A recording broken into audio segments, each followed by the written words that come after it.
and enjoy this reading of Fiona's Luck by Teresa Bateman.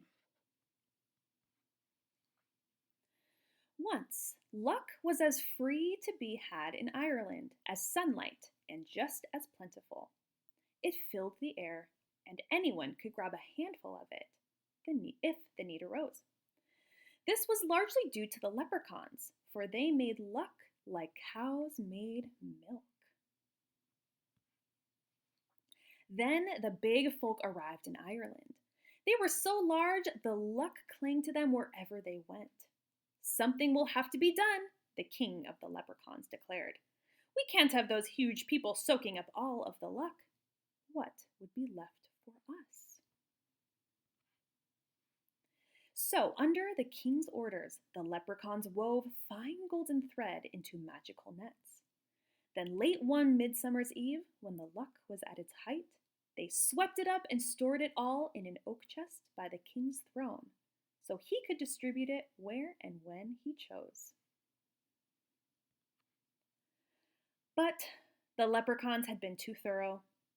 They not only scooped up all the leprechaun luck, but any other luck that had been floating about as well. The land of Ireland fell into a time of great misfortune. Hens gave no eggs, and cows would not let down their milk.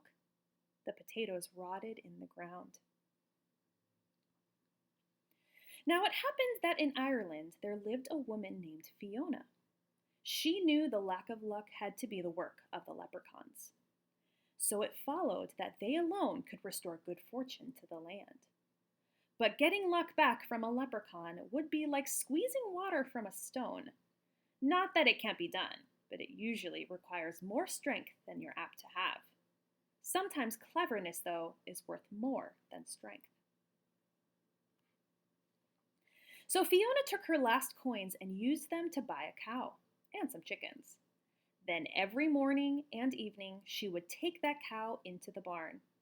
When she emerged, she would be carrying 2 buckets, slopping over with whiteness. Aye, she's a fine cow, Fiona would say to anyone who asked. It's lucky I am to have her. Soon the rumors began. While others were short on luck, Fiona had pails of it. Every morning, Fiona would go into the chicken coop and emerge with her covered basket bulging with curves. The hens seemed contented, she commented to her neighbors. It's lucky I am to have them. Soon the rumors spread.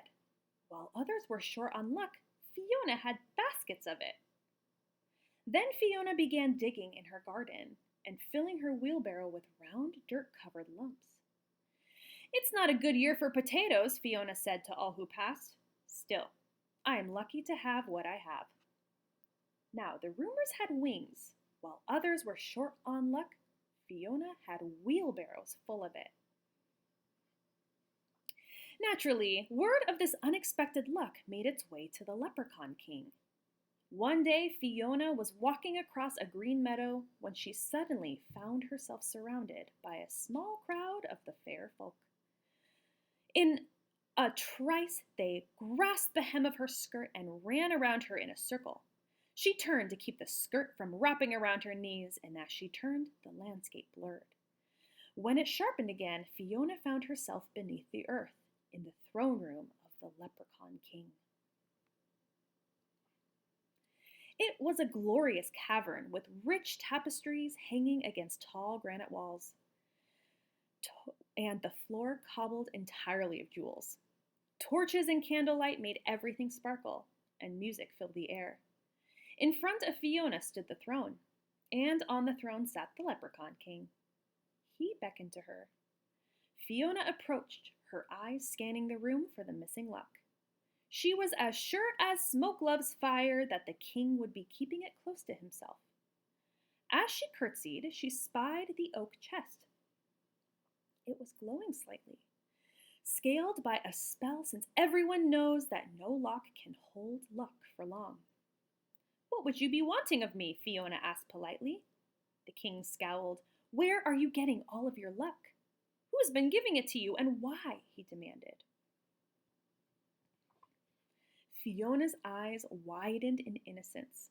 I have no luck, she declared. Indeed, here I am, a captive of the leprechauns. If that's luck, you can take it. So you claim to have no luck? The king inquired, raising an eyebrow. Well, let's put it to the test. And when I prove that you've lied to me, as forfeit, I'll take all the luck you have and put it with the rest that I can guard. His eyes flicked towards the chest. Fiona frowned. That's a sorry bargain for me, she said, yet I know the rules. If a test is to be made, then a forfeit must be paid by the loser. I haven't lied. So when I'm proved faithful, I demand a wish as your forfeit. The king's eyes turned shrewd. Agreed, he said slyly. I'll give you a wish for exactly the value of the luck you have, if my tests prove me wrong. Fiona knew she was being cheated. A woman with wit, though, can turn even a leprechaun's cleverness against himself. She glanced at the chest and then, barely keeping a smile from her lips, nodded. So the agreement was made.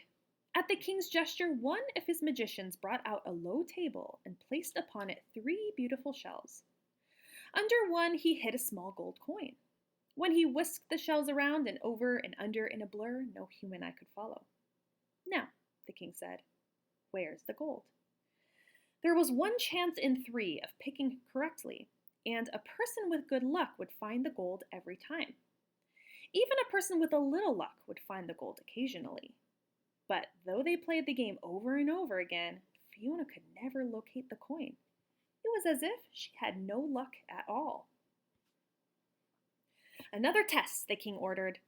A leprechaun harp was brought forth. Now, leprechaun instruments make music by the luck of the player. A person with good luck would be able to play something just by stroking the strings.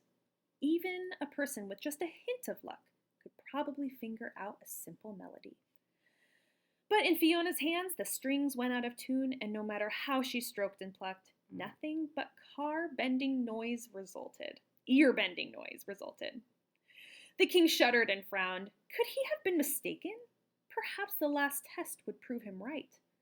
Bring out the chess set, he demanded. He and Fiona faced each other across the board. The king made his opening move. Nobody could hope to beat the leprechaun king, for he was steeped in luck. But a person with good luck could last a while against him. Even a person with just a bit of luck had hopes of making a few good moves.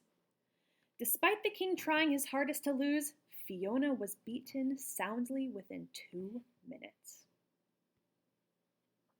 The king eyed her in amazement. You have no luck at all, he declared. But what about the milk and eggs and potatoes? Fiona sighed. If I fill my milk bucket with whitewash, or my egg basket with pine cones, or my wheelbarrow with dirty rocks, surely that's my own business. I told you I had no luck, and I didn't lie. Now, I'll take my wish and be on my way. The king nodded slowly. Indeed, I did promise you a wish, but for exactly the value of the luck you actually had. You've proven to me that you have no luck at all, so that's all you can wish for. Nothing. He smiled at the cleverness of his reasoning, well within the limits of leprechaun law. Then his smile wavered, for Fiona was smiling too. So I can wish for nothing? She asked. He nodded, puzzled. Then I wish for a hole, Fiona continued. A hole is nothing after all, and that's exactly the value of my wish. I wish for a hole that will never go away, and I wish it to be in the lid of that chest. She pointed to the chest of luck by the king's throne. The power of a wish rightfully earned is not to be denied. A hole appeared in the chest, and luck began escaping immediately. The king howled with rage, but what could he do? He had made a bargain and was forced to keep it. With an angry wave of his hand, Fiona was whirled away. When she opened her eyes, she was back in the meadow, the sun just rising over the hills. If there was an extra sparkle to the sunshine and the grass glowed greener than before, well, it was only to be expected. And that is why, from that day to this, you'll always find some luck roaming free around Ireland. For the hole is still in the chest, and the king must keep his promise. But as for Fiona, well, as she herself said, luck's all well and good, but myself, I'd rather depend on my wits. The end. I hope you enjoyed this reading of Fiona's Luck.